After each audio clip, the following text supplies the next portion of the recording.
اللہ جو چاہتا ہے وہ ہوتا ہے، جو نہیں چاہتا وہ نہیں ہوتا. دعا کے ساتھ اس کا کیا ریلیشن ہے؟ کیونکہ جب تک ہماری بنیاد مضبوط نہیں، ہماری دعائیں بھی صحیح نہیں ہوتی، اور پھر ہم دعاؤں کے بارے میں بھی بے یقینی کی کیفیت رکھتے ہیں، اور پھر وہ کبھی مانگتے ہیں کبھی نہیں مانگتے، اور مانگنے میں بھی کوئی لذت نہیں ہوتی. تو بات یہ ہے کہ آپ جو چاہتے ہیں اللہ سے مانگتے ہیں تو قبول اللہ ہی کرے گا. جو وہ چاہتا ہے وہ ہوگا، یعنی وہ نہیں ہوگا جو آپ چاہتے ہیں. اور اگر آپ کی چاہت اور اللہ کی چاہت ایک ہے تو وہ ہو جائے گا. اور اگر آپ کی چاہت کچھ اور ہے اور اللہ کی چاہت کچھ اور ہے تو کس کی چاہت بہتر ہے؟ اللہ کی چاہت. وہ ہم سے زیادہ ہم پر مہربان ہے، وہ ہم سے زیادہ ہمارے فائدے جانتا ہے.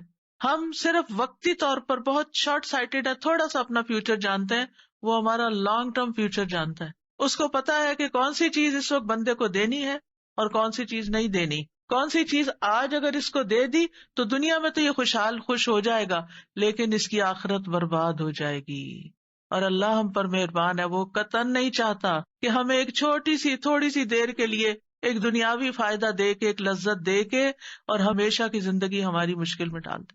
تو وہ ہم سے روک دیتا ہے، نہیں اس کو یہ نہیں دینا، کیونکہ یہ اس کے لیے بظاہر فائدے کی چیز ہے لیکن حقیقت میں اس کے لیے نقصان دہ.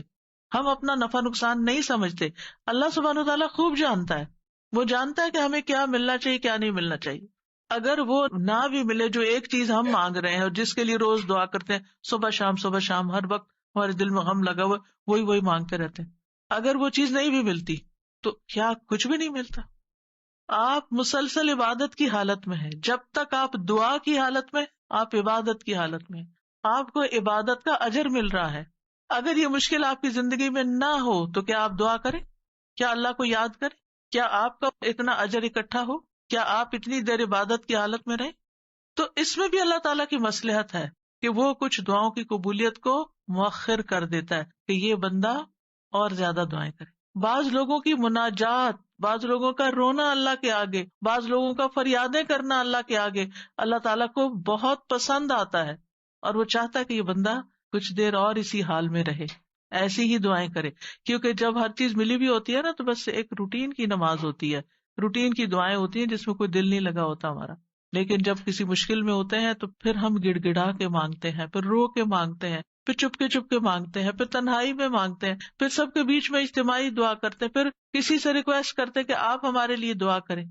اور آپ دیکھیے بندہ مومن جب پریشانی کی حالت میں ہوتا ہے تو گناہ جھڑنا شروع ہو جاتے ہیں. ایک اور فائدہ ہو رہا ہے، یعنی آپ ڈیٹاکس ہو رہے ہیں، آپ صاف ہوتے جا رہے ہیں، صاف ہوتے جا رہے ہیں.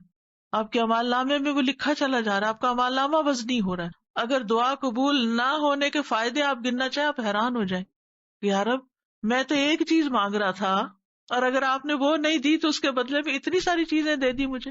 تو اللہ سبحانہ وتعالیٰ پر اور پیار آتا ہے. تو بہرحال یہ یاد رکھیے، ہم چاہے ساری دنیا کی مدد حاصل کر لیں لیکن ہونا وہ ہے جو اللہ چاہتا ہے. یہ ہے تقدیر، اور یہ ہے تقدیر کے ساتھ ہمارا رشتہ دعا کا، کہ اس لیے ہمیں پلٹنا اسی کی طرف ہے. اور یہ آپ کو معلوم ہے نا کہ دعا تقدیر کو بدل دیتی ہے. وآخر دعوانا ان الحمد للہ رب العالمین.